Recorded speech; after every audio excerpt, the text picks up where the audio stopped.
Peace, family. What's good? It's your man, Ocean. We back at it. The freedom fight continues.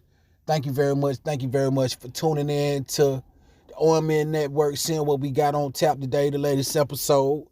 Like, subscribe, share my video as soon as you come in the room. I very much would appreciate that. Help your boy break the algorithm one time. Help me get up in there. Now, I don't watch daytime talk shows or stuff like that very much, but I ran across this article and the headline was surprising to me. So I read the article and I felt like that it was a decent enough situation that I could share it with the people. So it says, I'm going to get straight into it. It says, The View. Sunny Hostin says m.l.k. actually dreamed of reparations for Black Americans. People misinterpret his legacy. So they got the video right here. So should I play it? Or should I just read the story? Nah, it's 6 minutes. I'm not playing that.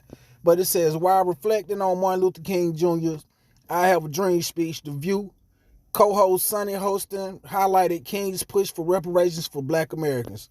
I think that we have a long way to go. I think there has been progress, certainly, Hostin said during Monday morning's episode of The View, adding that she feels a large portion of people overlook King's other wishes for the betterment of the Black community, including financial freedom and educational equality. Yes, because they don't want us to understand that image of Martin Luther King. They don't want to put that image of Martin Luther King to the world, because the one thing that we know that anything that they ever agreed to give Black people was something that was, only symbolic shit. They never ever intended on even in the playing field and giving us a economic backing, even though they brought us to this country and we built it for free on the back of the slaves and the blood, sweat, and tears of the slaves. Okay, it also says, I think the biggest problem with Martin Luther King Jr.'s legacy is that people misinterpret his legacy. They misinterpret what he was asking for, Hostin continued. He was the FBI's most hated person in America, and a 17,000-page FBI file was put together at the time of his death. So while we always hear this, I want girls and boys to be judged by the content of their character and not by the color of their skin. That's all you ever hear anyone saying. He was a radical. He was deeply invested in economic equality, and he was deeply invested in making sure that Black people got reparations and that there was wealth distribution and redistribution. August 23rd, 2023 will mark 63 years since King gave his I Have a Dream speech in front of thousands in Washington, D.C. During his speech, King not only called out Black Americans to be treated equally, but for the systems that have been built to hinder them from progression be brought down. Houston continued that that's the one area when we talk about diversity, when we talk about inclusion, and when we talk about equality, people are real comfortable with talking about diversity, real comfortable about inclusion. But when we talk about giving us some reparation, because this country was built on the backs of Black people for free, no one wants to talk about that. That was a big part of his dream and his legacy. She said of King. So in that respect, I'm really disappointed that it's 60 years later and the disparity between a white household and a Black household is going to take 200 years for economic equality.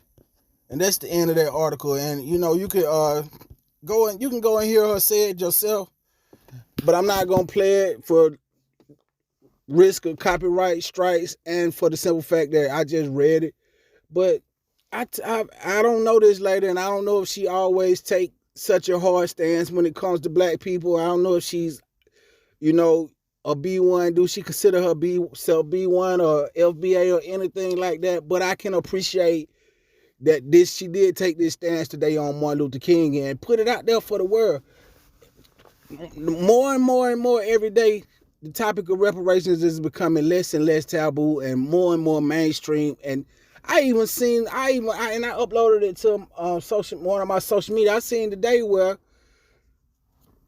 They want to propose $5 million for black people in California. So yes, we getting closer and closer to reparations. But let me know how you feel about this article. Let me know how you feel about Sunny Hostin. I mad respect to the young lady for standing on something that, you know what I'm saying, we can relate to, something that I can relate to. I appreciate her because she's in the mainstream. And, you know, ain't no telling what kind of backlash she get from that. They might even, hell, I wouldn't be surprised if they try to suspend her for talking like that. These networks, they play dirty games. So, you know, I just appreciate it. I appreciate that, Miss Hostin, if you ever run across this video. Anyway, it's your boy Ocean on m.l.k. Like, subscribe, share my videos. I very much would appreciate it. Come back again. We'll do this again. Your boy is out.